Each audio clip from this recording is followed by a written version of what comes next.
नमस्ते इंडिया, कैसे हैं आप। मैं हूं CM Diksha Rajpal, SCM faculty at Rudra education and training hub.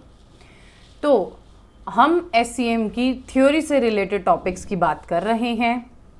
Time ना वेस्ट करते हुए आज एक और टॉपिक स्टार्ट करते हैं जिसका नाम है लाइफ साइकिल कॉस्टिंग।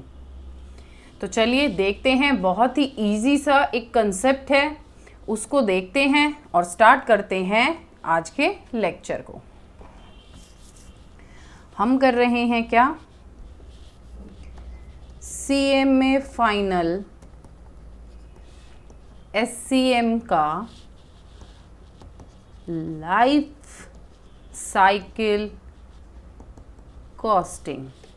ठीक है जी, लाइफ साइकिल कॉस्टिंग, इसको अब हम समझेंगे कैसे। लाइफ मीन्स हमारी जिंदगी का चलन, हर फेज देखना, उसमें लगने वाली कॉस्ट, यही है हमारी लाइफ साइकिल कॉस्टिंग। एक इंसान पैदा हुआ, नन्ही सी जान, प्यारा सा बच्चा पैदा हुआ, थोड़ा सा बड़ा हुआ टीनेजर में, फिर एक जवानी का दौर आया, फिर धीरे धीरे होते होते क्या होगा, मैच्योरिटी एज पे आ जाएगा, एक सीनियर सिटीजन बन जाएगा। ठीक है जी, तो ये क्या था, इंसान की पूरी लाइफ साइकिल। अब इस लाइफ साइकिल में बच्चा छोटा पैदा हुआ, हॉस्पिटल में आया, हॉस्पिटल का बिल आया 50,000 रुपीज़, कॉस्टिंग। आगे बढ़िए, स्कूल भेजा, खिलाया पिलाया पढ़ाया, लगने वाली कॉस्टिंग। बड़ा हुआ बच्चा, जवान हुआ, शादी करी, कॉस्टिंग।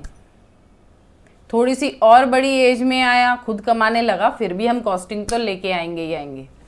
ठीक है जी, तो थोड़ा बड़ा हुआ, करते करते थोड़ी एक अपनी एज पे आया, 60s 70s 80s, करते करते भगवान को प्यारा हो गया, वहाँ पे भी कॉस्टिंग।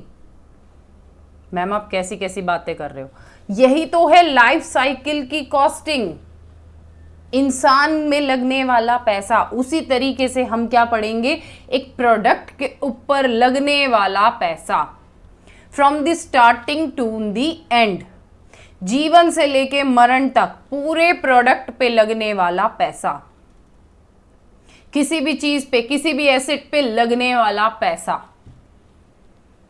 हम यहाँ पे किसी इंसान से रिलेटेड बात नहीं करेंगे, हम यहाँ पे बात करेंगे किसकी, प्रोडक्ट्स की, बिजनेस की, एसेट्स की। वाह वाह, कितने भारी भारी शब्द बोल रहे हो मैडम, भारी नहीं है, इन पे लगने वाला पैसा। हम अपनी बिजनेस में एक मशीन उठा के लेके आए, लाने का पैसा, उसमें हर महीने ऑयलिंग करने का पैसा, उसको मेंटेन रखने का पैसा, उसकी सर्विस का पैसा, जब वो बिल्कुल अपनी अंतिम सांसों में पहुंची तो फिर उसमें मरम्मत कराने का पैसा, खत्म हो गई एक, चलो जी खत्म, हमने तो पैसा लगाया, वहां पे लगने वाला सारा पैसा क्या है, हमारी लाइफ साइकिल की कॉस्टिंग। बहुत ही सिंपल सा हमारा कंसेप्ट है, टॉपिक है, इसको करते हैं स्टार्ट। और देखिए, थ्योरी पढ़ने का सबसे बेस्ट तरीका है अपने हाथ के नोट्स। थ्योरी हमसे क्या मांगती है, थ्योरी हमसे ज़्यादा कुछ नहीं मांगती।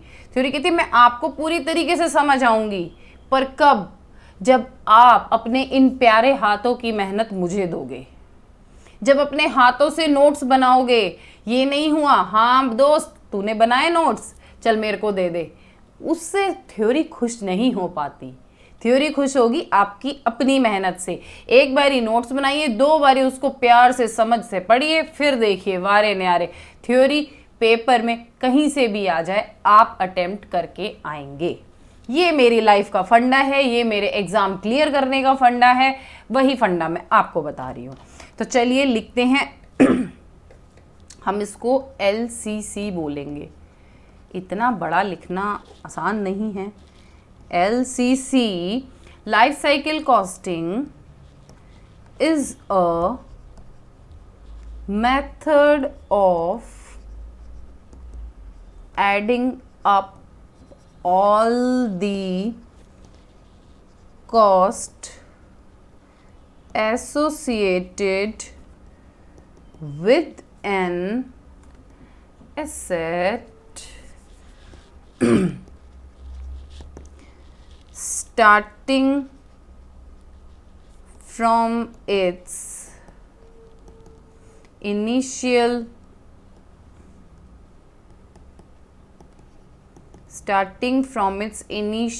cost to its end of life। Simple सीधी सी बात, इतनी बात लिखते लिखते में ही समझ में आ गई होगी कि क्या कह रहा है प्यारा सा बच्चा। कहता है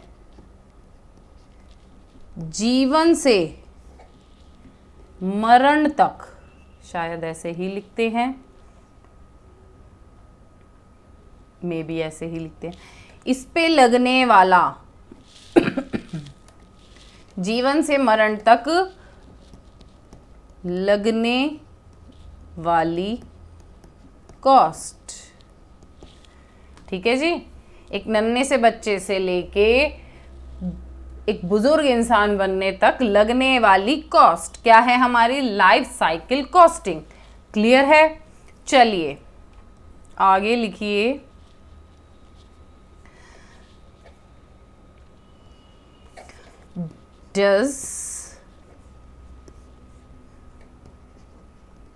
does not take into account, क्या नहीं रखेंगे हम इस कॉस्टिंग में? सैल्वेज वैल्यू या फिर रेसिडुअल वैल्यू को हम ऐड नहीं करेंगे। ठीक है जी, जो भी हमारी सैल्वेज वैल्यू आएगी उसको हम यहाँ पे ऐड नहीं करने वाले।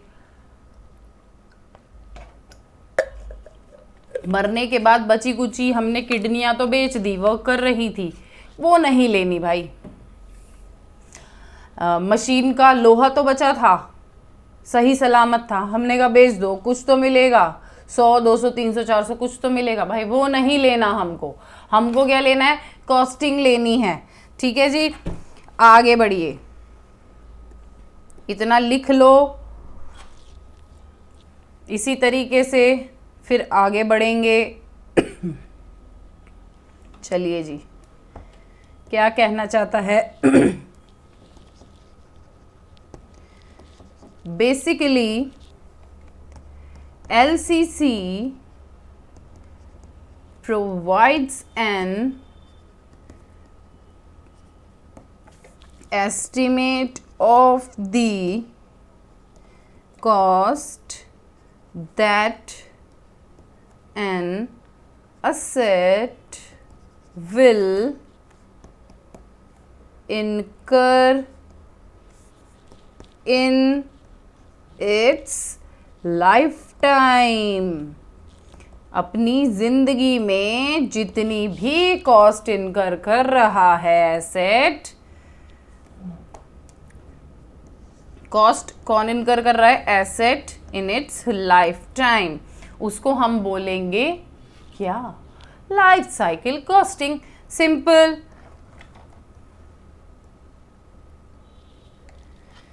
एग्जाम्पल लिखो, एक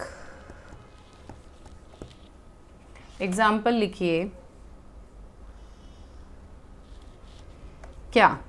to buy a bike. Bike आपने परचेज करी, आपने बाइक परचेज करी, अब उसकी कॉस्टिंग क्या होगी? उसको खरीद के लाने की। जो भी पैसा हमने वहां पे इन्वेस्ट करा है उस पैसे को हम कॉस्टिंग ही तो बोलेंगे। तो वो कॉस्टिंग क्या हुई? हमारी लाइफ साइकिल में ऐड होगी। अब और क्या क्या ऐड होगा? हम रियल प्राइस ले ले, पहले ले लो मैम। रियल प्राइस जो भी होगा बाइक का, ठीक है, 1 लाख 2 लाख जितनी की भी आती होगी उतना, ठीक है।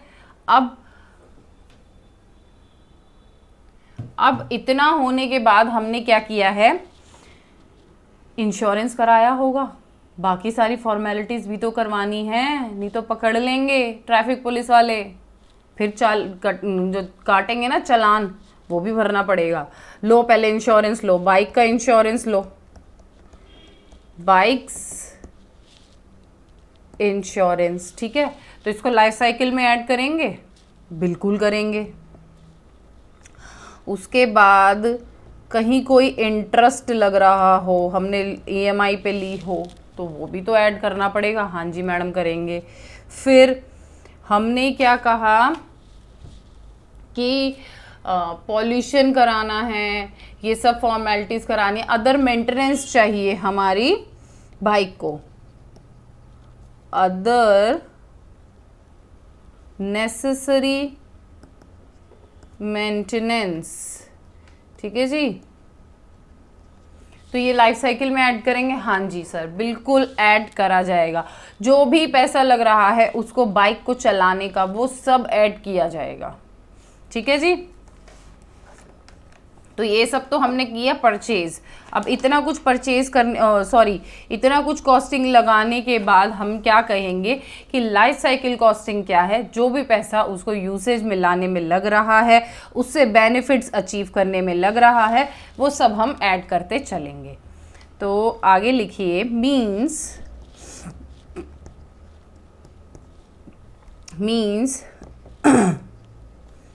you should consider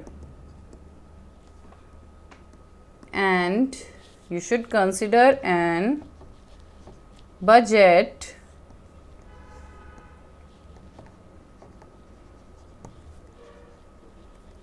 for the assets future cost। अब भाई इंश्योरेंस है, हर साल रिन्यू करवाना पड़ेगा, मेंटेनेंस है, हर 6 महीने में सर्विस करवानी पड़ेगी, तो वो सब क्या है, हमारी फ्यूचर कॉस्ट है। हमें उनके बारे में भी सोच समझ के चलना होगा कि आज हम एक बाइक ले रहे हैं, उस बाइक के साथ साथ हमें और क्या क्या फ्यूचर में खर्चे रहेंगे, कहाँ कहाँ पे हमारा पैसा लगेगा, वो सब भी हमें अपने माइंड में रख के चलना है। That means cost to buy खरीद लिया, यूज जो किया, एंड मोस्ट इम्पॉर्टेंट मेंटेन भी तो करना है, मेंटेन अ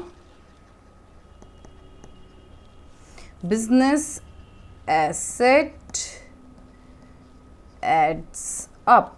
हम सबको ज्वाइन करते हुए चलेंगे,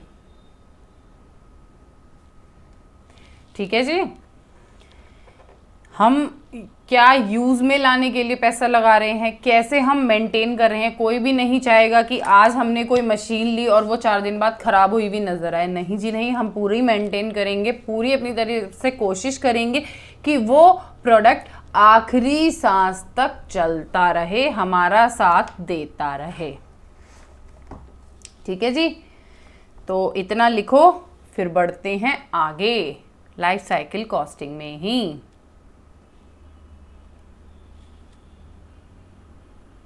चलिए जी लिखें, लिखिए, sometimes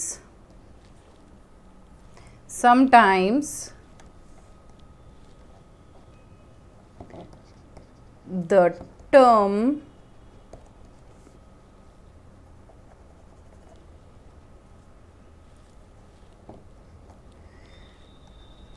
cradle to grave costing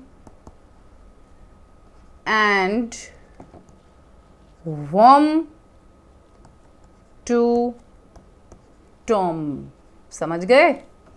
costing starting to and वाली costing.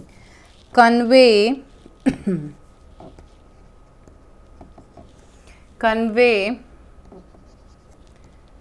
all cost associated,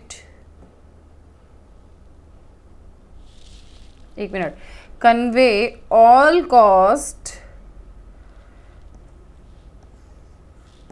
convey the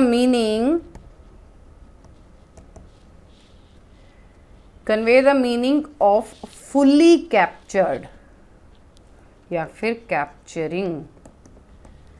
पूरा कैचअप करना है ना, पूरा कैप्चर करके चलना है क्या, कॉस्टिंग को स्टार्टिंग टू एंड, वॉर्म टू टॉम करना है ना। तो fully capturing all cost associated with the product from its क्या होगा, इनिशियल टू फाइनल स्टेज, है ना।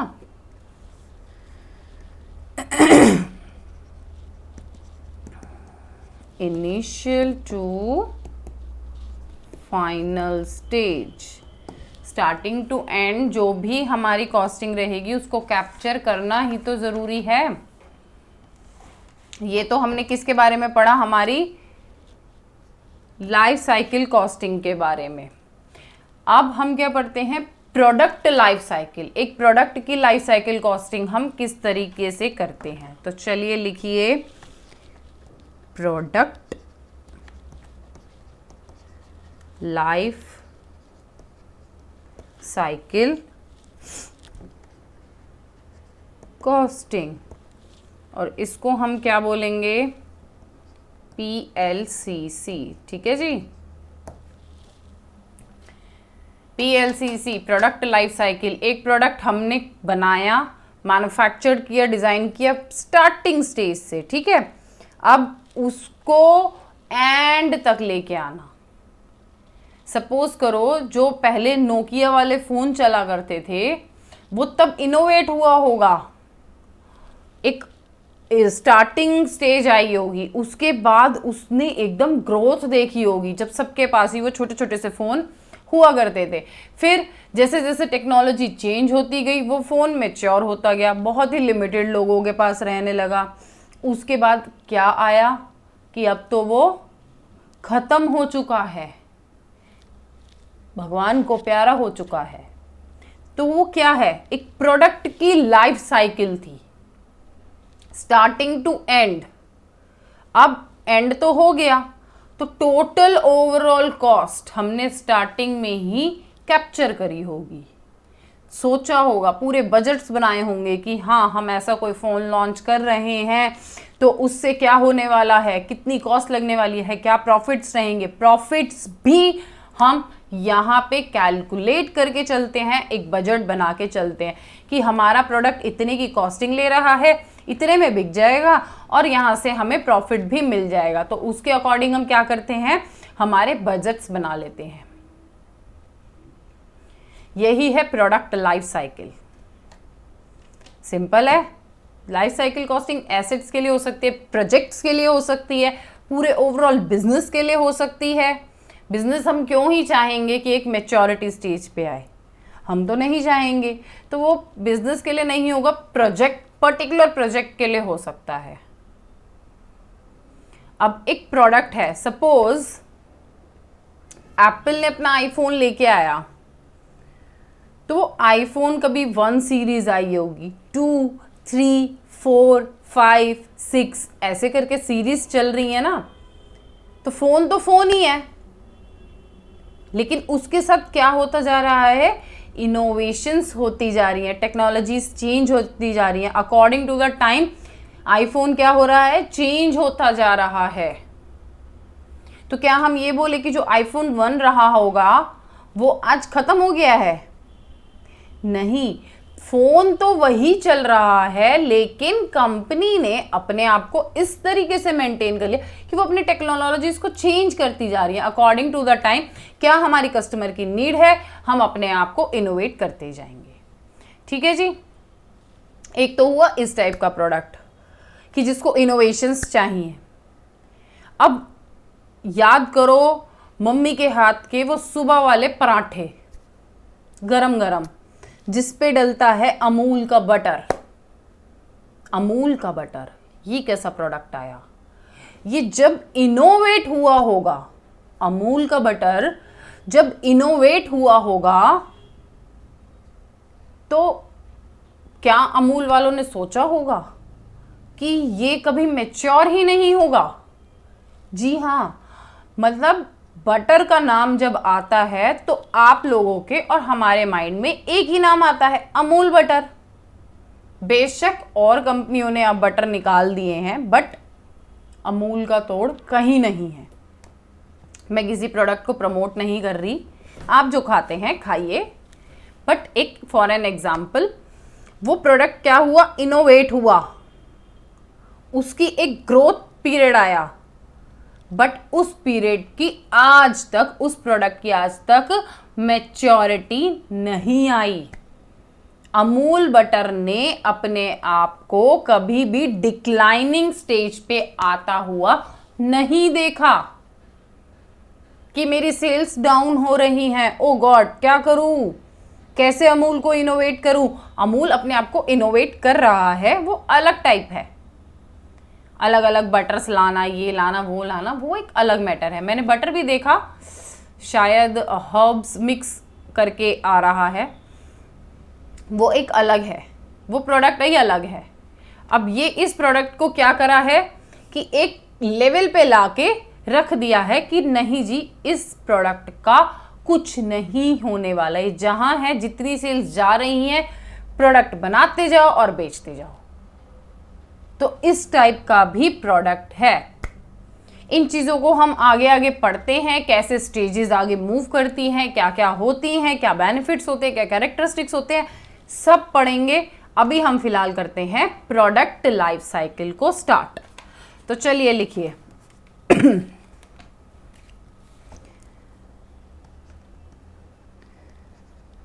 Products cost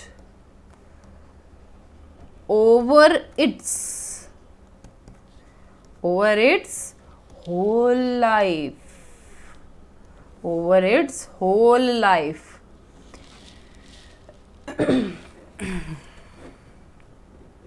from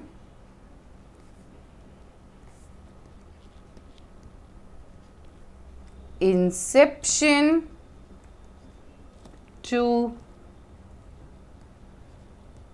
abandonment। भाई स्टार्टिंग टू एंड हमने क्या किया है, कॉस्ट को देखा है पूरी जिंदगी भर के लिए, कितनी लगेगी, over its whole life, from inception to abandonment, जीवन से मरण, स्टार्टिंग टू एंड। ठीक है जी, चलिए लिखिए PLCC, product life cycle, PLCC traces cost and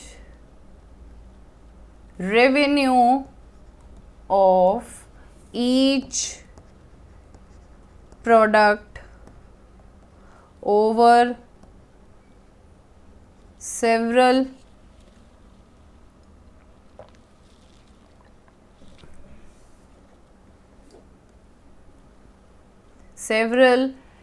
calendar periods throughout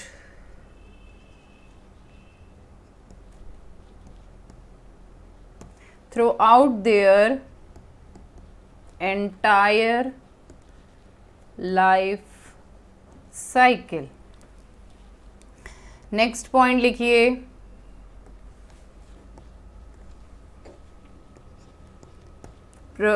product life cycle costing is a pattern of expenditure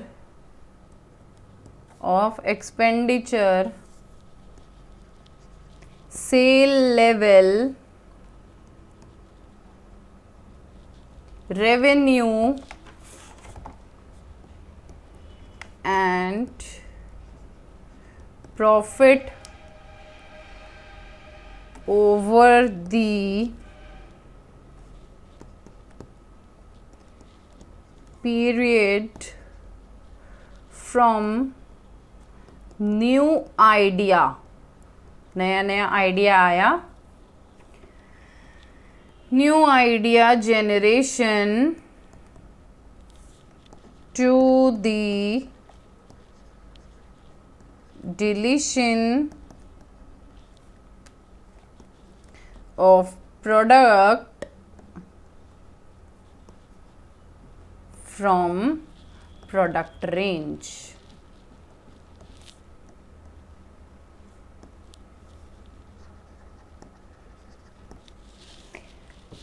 first point देखिए, product life cycle costing traces cost and revenue of each product over several calendar periods throughout their entire life cycle.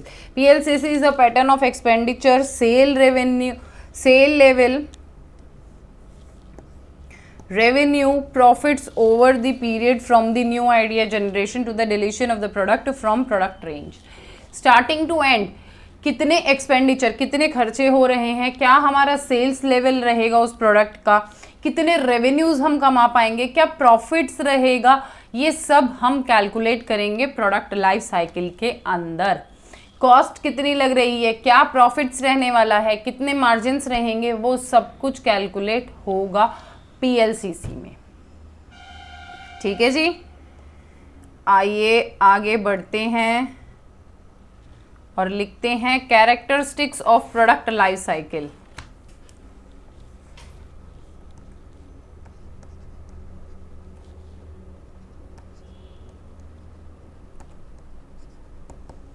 Characteristics of PLCC. Point number 1, tracing of cost and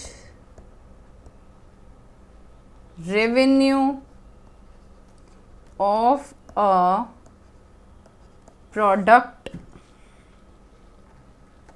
over several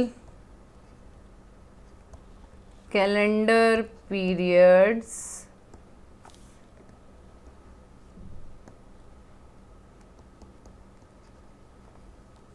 throughout its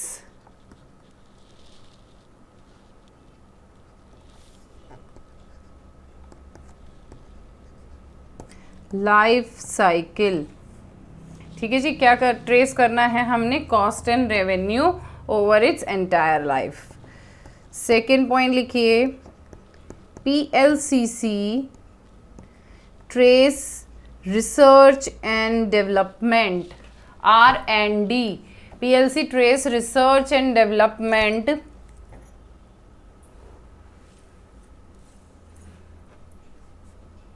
and total magnitude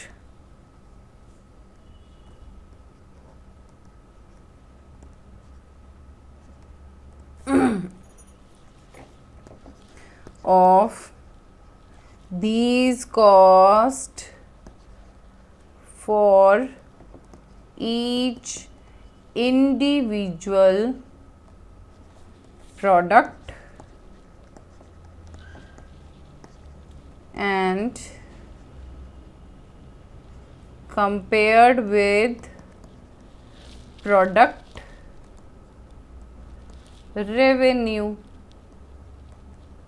ठीक है जी, कितने revenues रहे उन सबको compare किससे करेंगे हम, सारी कॉस्ट रिसर्च तक. मतलब हमने अभी प्रोडक्ट की मैन्युफैक्चरिंग स्टार्ट ही नहीं की, हमारे माइंड में आइडिया आया है, एक आइडिया आया, हमने उस पर रिसर्च करना स्टार्ट किया, हो सकता है कुछ पैसा लगे उसी रिसर्च पे, फिर उसको एक डेवलपमेंट स्टेज पे लेके जाएंगे, वो वाली कॉस्ट जो हमारे आइडियाज़ थे उनकी हम डेवलपमेंट करेंगे, तो उन कॉस्ट को, सब कॉस्ट को कंपेयर किससे करना है, प्रोडक्ट के रेवेन्यू से.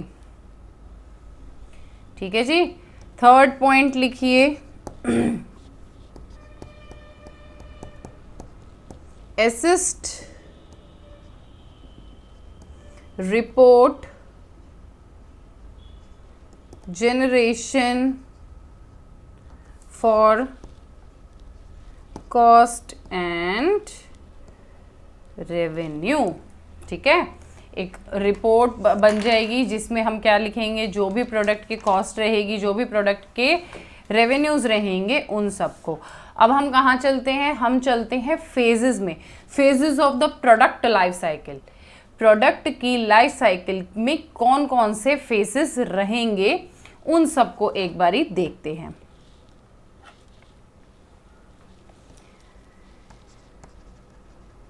फेजेस ऑफ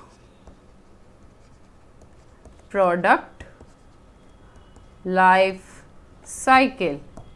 फेजेस, कौन सा फेज रहेगा सबसे फर्स्ट, इंट्रोडक्शन,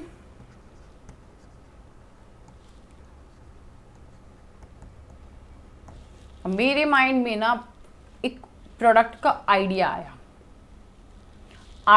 आया है, मैंने उसको अपनी टीम के साथ शेयर किया, तो वहां पे मैंने क्या किया, इंट्रोड्यूस किया अपने प्रोडक्ट को। सपोज दैट मैंने एक शू का डिजाइन निकाला जो चप्पल जैसा लगता है, ये मेरा आइडिया है। ठीक है जी, बहुत ही बकवास आइडिया लग रहा है सोच के तो, कि एक शूज जो चप्पल जैसा लगता है, हाउ इज इट पॉसिबल। चलिए छोड़िए, इंट्रोड्यूस करा दिया जी, चप्पल टाइप का शू बनाना है, इंट्रोड्यूस करा।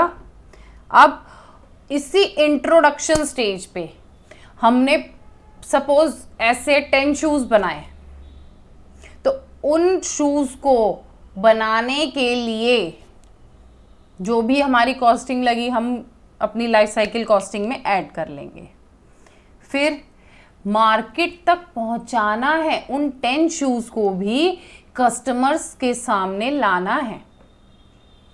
एक एडवर्टीजमेंट करवाई, किसी भी सेलिब्रिटी को बुलाया हमने कहा ये चप्पल टाइप का शूज़ है, आप इस शूज़ को पहनिए, इसकी एडवर्टीजमेंट कीजिए और मार्केट में हम लेके आते हैं। ठीक है, अब हमने वहाँ पे एडवर्टीजमेंट करवाई। अब वो एडवर्टीजमेंट कहाँ जाएगी, हमारी इंट्रोडक्शन स्टेज पे, क्योंकि हम यहाँ पे क्या कर रहे हैं, अपने कस्टमर्स के साथ इंट्रोड्यूस करवा रहे हैं। ठीक है जी, अब मानो 4 शूज़ बिके, 5 बिके, 6 बिके, धीरे धीरे करके कस्टमर्स को पता चला, ओहो ऑफिस में पहन के जाओगे ना तो पैर ठंडे भी रहेंगे और एक रिलैक्स मोड में भी हम रहेंगे, वो शूज़ वाली टाइटनेस नहीं रहेगी। तो इस शूज़ को ऑफिस वालों ने लेना पसंद कर दिया। जिन्होंने सारा दिन एक चेयर जॉब करनी है, सीट पे बैठना है, उन्होंने कहा ये चप्पल टाइप का शूज़ एकदम परफेक्ट है हमारे लिए, शूज़ उतारने की ज़रूरत भी नहीं पड़ेगी और पैरों में हवा भी लगती रहेगी। तो ऐसे करते करते करते करते हमारे शूज़ ने क्या किया, मार्केट को कर लिया कैप्चर। अब जब कैप्चर किया तो हम कौन से फेज पे पहुंच गए, ग्रोथ स्टेज पे। अब कस्टमर्स हमारे बारे में जानते हैं, हमारे शूज़ को लेना पसंद करते हैं। यहाँ पे क्या रहेगा, हमारी जो सेल्स रहेंगी वो बूम पे रहेंगी। हमारे वो चप्पल जैसे शूज़ की जो भी एक लाइफ साइकिल है वो एकदम बूम पे चली जाएगी कि हाँ भाई हाँ फलाना कंपनी है, सपोज राजपाल एंड कंपनी है और उन्होंने ना एक नया शूज़ बनाया है और उसकी सेल्स अब जा रही है एकदम परफेक्ट हाई तरीके से। हम भी हो गए माला माल, रिची रिच, राजपाल फैमिली के पास आ गया बहुत सारा पैसा, चप्पल जैसे जूते बेच बेच के आ गया बहुत सारा पैसा। ठीक है जी, कस्टमर्स ना उब चुके हैं एक ही टाइप का शूज़ पहन पहन के। वो कहते हैं छोड़ो छोड़ो, अब कोई और कंपनी ने कुछ और ही एकदम, वो कहते हैं कि शूज़ भी रहेगा, चप्पल भी नहीं लगेगी। मतलब हमारे जो कॉम्पिटिटर्स हैं, हम नहीं, हम अपने चप्पल जैसे जूते पे ही खुश हैं। उन्होंने सोचा, हमारे कॉम्पिटिटर्स ने, कि आपको मतलब एक लुक चप्पल जैसा भी नहीं आएगा, शूज़ ही रहेगा और छोटे छोटे होल्स बना दिए, हवा भी लगती रहेगी पैर भी ठंडे रहेंगे और रिलैक्स भी रहोगे। तो अब जो हमारे कस्टमर्स है कहाँ मूव कर रहे हैं? सो एंड सो कंपनी के पास। हम एक मैच्योरिटी स्टेज पे आ गए, ठीक है। कुछ ऐसे कस्टमर्स थे जो लॉयल कस्टमर्स थे, हमारे पास ही रहना चाहते थे, तो वो हमारे शूज़ ले रहे हैं। एक मैच्योरिटी पीरियड पे हम आ गए हैं, अब हमारे से ज़्यादा कोई मतलब इतना हमें लाइक नहीं किया जाता, जो भी है, ठीक है। धीरे धीरे क्या होगा, हम डिक्लाइनिंग पे आते जाएंगे, है ना। अब कोई पहले 100 लोग लेते थे, 50 पे, 40 पे, अब सीधा 20 लोग ले रहे हैं बस। तो हम डिक्लाइनिंग स्टेज पे आ गए हैं। और धीरे धीरे करते ऐसा होगा कि हमारा शू मार्केट में दिखेगा ही नहीं। वहाँ पे हम क्या हो जाएंगे? ख़त्म, प्रोडक्ट हमारा ख़त्म। वो होगी हमारी डिक्लाइनिंग स्टेज। तो पहली तो हो गई हमारी इंट्रोडक्शन। सेकंड ले लो ग्रोथ, जहाँ पे सबने लेना पसंद किया हमारे शूज़ को। थर्ड ले लो मैच्योरिटी।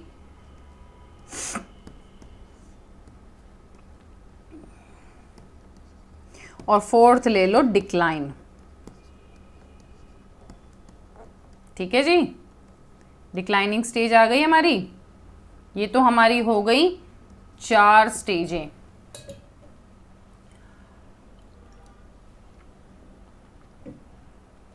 देखा कितना बढ़िया शूज़ बना है हमारा, चप्पल जैसा जूता।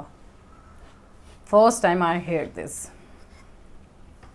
चलिए अब हम क्या पढ़ते हैं, हमारी पहली स्टेज को, जो है इंट्रोडक्शन स्टेज। वहाँ पे कंपनी कैसे आगे मूव करेगी, क्या हमारे फाइनेंशियल स्टेट वो रहेंगी, फिगर्स रहेंगी, वो सब देखते हैं। धीरे धीरे करके फिर आगे हम मूव करेंगे। तो हम देखते हैं हमारी first stage, that is introduction stage.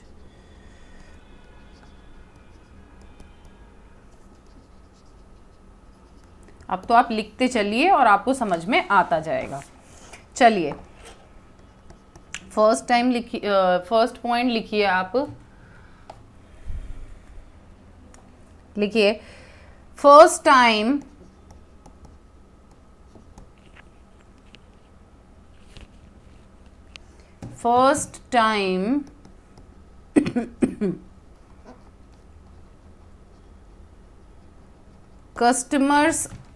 customers are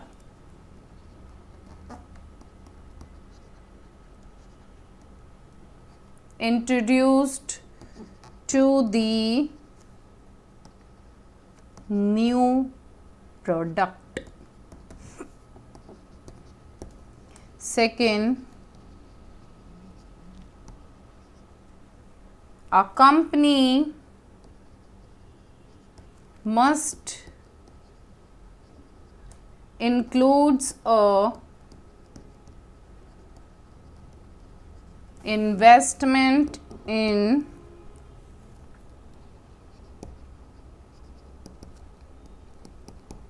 advertising and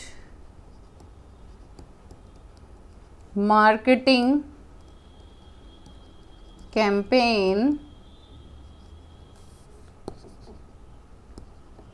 focused on customers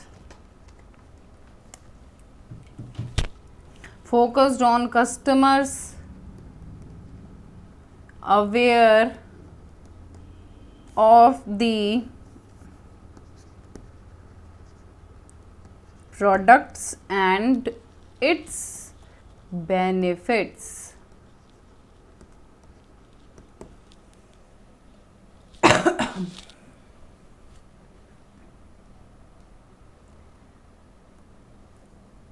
third point लिखिए, there is often little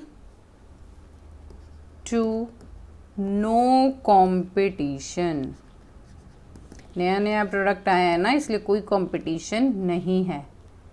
first time market में ऐसे शूज आए थे जो हमने लॉन्च किए थे, सोचो, इतना इनोवेटिव आइडिया, उसके लिए कोई भी कंपटीशन नहीं रहा, ठीक है, फॉर अ प्रोडक्ट। समझ में आ रही होंगी ये बातें अब धीरे धीरे, जैसे जैसे हम आगे बढ़ेंगे समझ में आएगा। लिखिए, कंपनीज स्टिल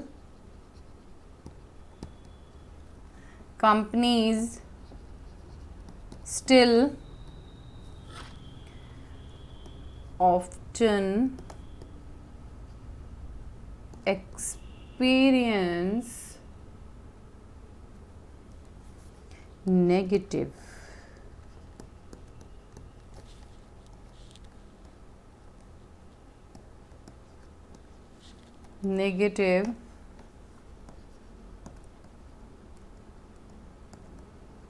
financial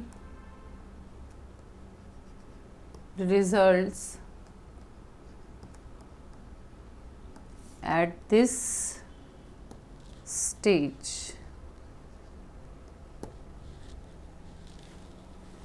क्यों? क्योंकि सेल्स हमारी नेगेटिव फाइनेंशियल रिजल्ट्स क्यों रहेंगे? क्योंकि जो हमारी सेल्स हैं वो बहुत ही लोअर है। As sales tend to be lower। ठीक है जी, सेल्स हमारी क्या है? कम है।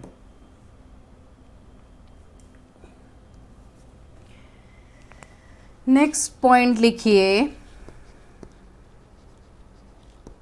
Profits are nil due to heavy initial cost। Profits क्या रहेंगे? नील, क्योंकि प्रोडक्ट को इंट्रोड्यूस कराने में, सपोज करो जब हम वो चप्पल जैसे शूज लेके आए थे तो हमने क्या करा? सेलिब्रिटी बुलाया। अब कौन से सेलिब्रिटी को बुलाएं? मान लो हमने सलमान खान को बुलाया अपने शूज़ को, मैं अभी चप्पल बोलने वाली थी, हाँ, चप्पल जैसे शूज़ को एडवर्टीज़ करवाने के लिए कि सर आप आइए, एक हम एडवर्टीज़मेंट शूट करते हैं, आपके पोस्टर्स बनेंगे, बैनर्स बनेंगे। तो क्या हुआ? बहुत ज़्यादा हैवी कॉस्ट लगी हमारी वहाँ पे। तो प्रॉफिट्स बिके कितनी? 100 शूज़ बिक गए, और एडवर्टीज़मेंट के लिए सलमान खान जी ले गए 1 करोड़ रुपए। शू बिक रहा था 2000 का। तो हाउ इज़ इट पॉसिबल कि हम प्रॉफिट्स कमा लेंगे फ्रॉम द इंट्रोडक्शन स्टेज? नहीं पॉसिबल, नहीं पॉसिबल। ठीक है, आगे ग्रोथ पे चलते हैं, फिर देखते हैं, फिर होते हैं माला माल। चलिए आगे बढ़े, हम चलते हैं कहाँ अब? हमारी ग्रोथ स्टेज पे। आई होप आपने अब तक का सारा नोट किया होगा। बहुत ज़रूरी है नोट करना, नोटिंग इज़ वेरी इम्पॉर्टेंट। तो अभी हम कहाँ पे पहुँच गए? अब हम पहुँच गए जो हमने खान साहब से करवाई थी एडवर्टीज़मेंट, उनके फैंस को पसंद आए वो शूज़, और उन्होंने अब हमारे शूज़ लेने स्टार्ट कर दिए। उसी वजह से हम आ गए अब ग्रोथ पे। तो ग्रोथ लिखें, लिखिए जी, पॉइंट नंबर 1,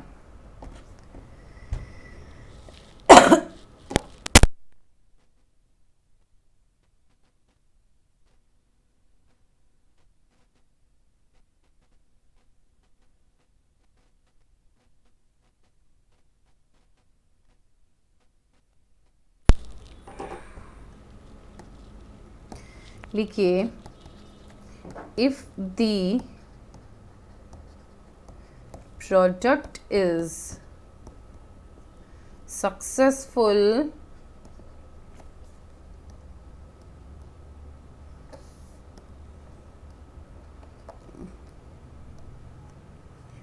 मूव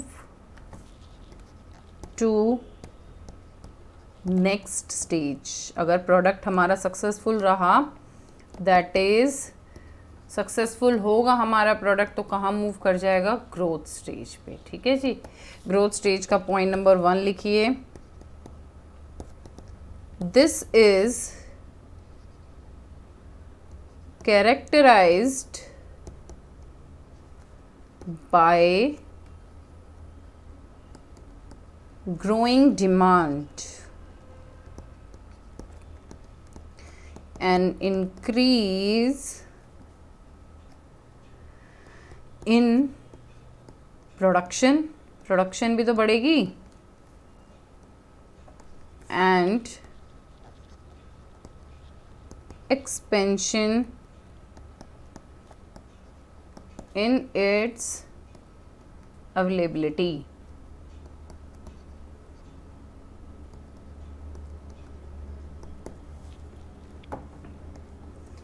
ये क्या है हमारी फर्स्ट पॉइंट, कि जब हमारी ग्रोइंग डिमांड रहेगी तो क्या होगा, प्रोडक्शन बढ़ेगी, एक्सपेंशन होगा, सेल्स ज़्यादा बढ़ेंगी, डिमांड ज़्यादा है तो सेल्स ज़्यादा होंगी हमारी।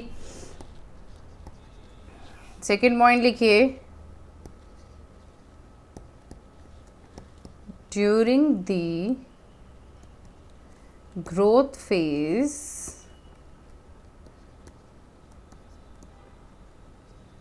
the product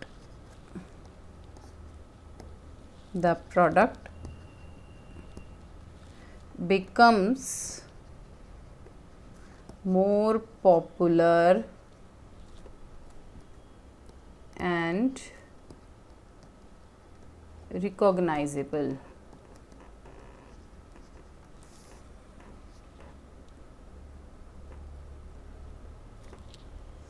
अब रिकॉग्नाइज तो लोग कर रहे हैं, ठीक है, रिकॉग्नाइज तो लोग कर रहे हैं, क्या हमें यहाँ पे एडवर्टीजमेंट पे पैसा लगाना चाहिए, और भी ज़्यादा सेल बूम पे लाने के लिए क्या हमें और पैसा इन्वेस्ट करना चाहिए? कंपनी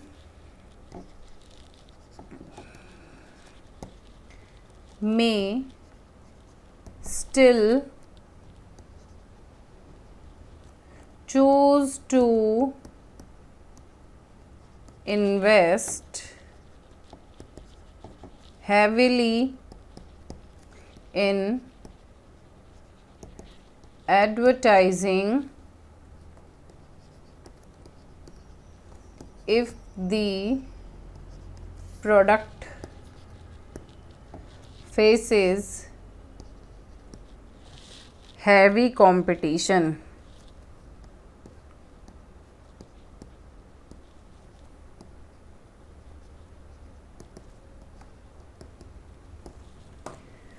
अब देखो इस ग्रोथ स्टेज पे आने के बाद क्या हुआ कि कंपनी ने डिसाइड किया हम हमारी एडवर्टीजमेंट पे, क्या हमारे प्रोडक्ट पे और पैसा लगाएंगे और ज़्यादा जोर देंगे तो उससे क्या होगा, हमारा प्रोडक्ट ज़्यादा रिकॉग्नाइजेबल रहेगा और कस्टमर्स उसको कंटिन्यूली परचेज करते रहेंगे।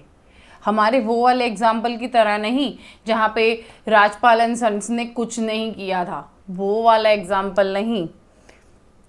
हमने तो क्या किया, एक बारी शूज़ का आइडिया लाया, प्रोडक्ट लाए, बेचना स्टार्ट किया, बिक रहा है बिक रहा है बिक रहा है, कोई मतलब नहीं, बनाते जाओ बेचते जाओ, बनाते जाओ बेचते जाओ, नहीं बिकेगा तो फिर बंद करके बैठ जाएंगे, है ना।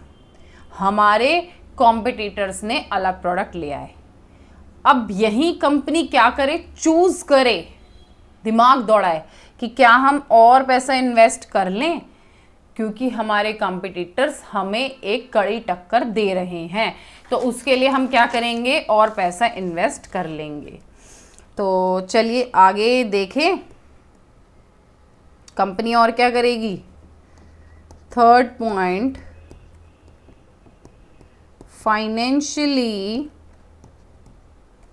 financially the growth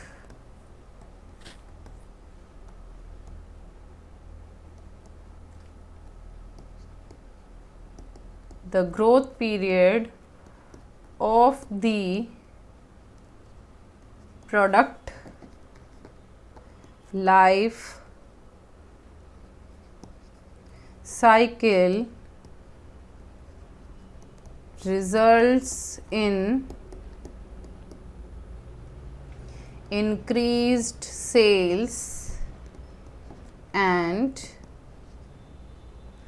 higher revenue। ठीक है, हमें क्या मिलेगा, एक हायर रेवेन्यू मिलेगा क्योंकि हमारा प्रोडक्ट है ग्रोथ पीरियड पे, इंक्रीज्ड सेल्स हैं, बहुत ज़्यादा सेल्स हो रही हैं।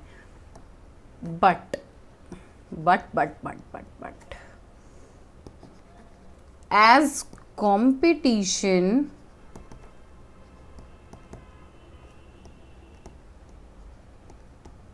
begins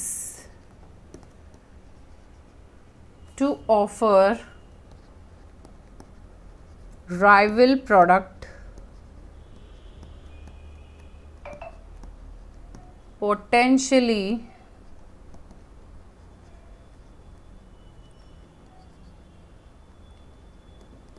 forcing the company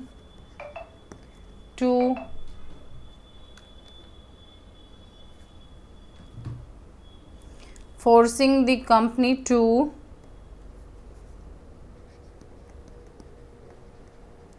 decrease prices and experience lower margins। ठीक है जी, समझे इस बात को। हम अपना हायर रेवेन्यू कमा रहे थे, एकदम ग्रोथ पे, पीक पे, सेल्स हो रही है, बहुत अच्छे से काम हो रहा है। बट कॉम्पिटिटर्स आए, कहते हैं हम तुम्हें कड़ी टक्कर दे रहे हैं, ज़्यादा पैसे बढ़ाओगे ना तो बता रहे हैं बिकने नहीं देंगे माल को, हम अपने प्राइजेस कम कर लेंगे, तो तुम भी अपने प्राइजेस कम रखो। उन गिरते हुए प्राइजेस के चक्कर में हमें क्या हो रहा है, लोअर मार्जिन मिल रहा है, हमें कम प्रॉफिट हो रहा है, ज़्यादा प्रॉफिट नहीं कमा पा रहे हम। क्यों? क्योंकि हमने अपने प्राइजेस को ज़्यादा इंक्रीज नहीं करा या कर नहीं सकते हम, क्योंकि अगर हमने ज़्यादा प्राइजेस करे तो क्या होगा, हमारे कॉम्पिटिटर्स बाजी मार जाएंगे, मार्केट कैप्चर कर लेंगे, हमारा प्रोडक्ट कम बिकेगा। वही होता है ना, प्राइजेस और हमारी डिमांड में क्या क्या वो होता है, कॉन्फ्लिक्ट, वो सब हमने पढ़ा है किसमें, इकोनॉमिक्स में। वही चीज़ें हम पढ़ेंगे एसपीएम में भी। ठीक है जी, एसपीएम में भी ये सब आता है। ओवरऑल मिला के क्या कहेंगे कि हमारी ग्रोथ स्टेज भी होती है कंप्लीट। प्रणाम करते हैं इन स्टेज को, मगर 2 स्टेजें बाकी हैं जो है मैच्योरिटी स्टेज और डिक्लाइनिंग स्टेज। वो दोनों स्टेजें करेंगे हम हमारी नेक्स्ट वीडियो में। अभी यही कहूँगी कि जितना लिखा है उसको पढ़ो, बहुत अच्छे से समझो, फिर आगे बढ़ो। मेरी तरफ से तब तक के लिए नमस्कार, आदाब, प्रणाम, सत श्री अकाल। पढ़ते रहो, खुश रहो और बढ़ते रहो।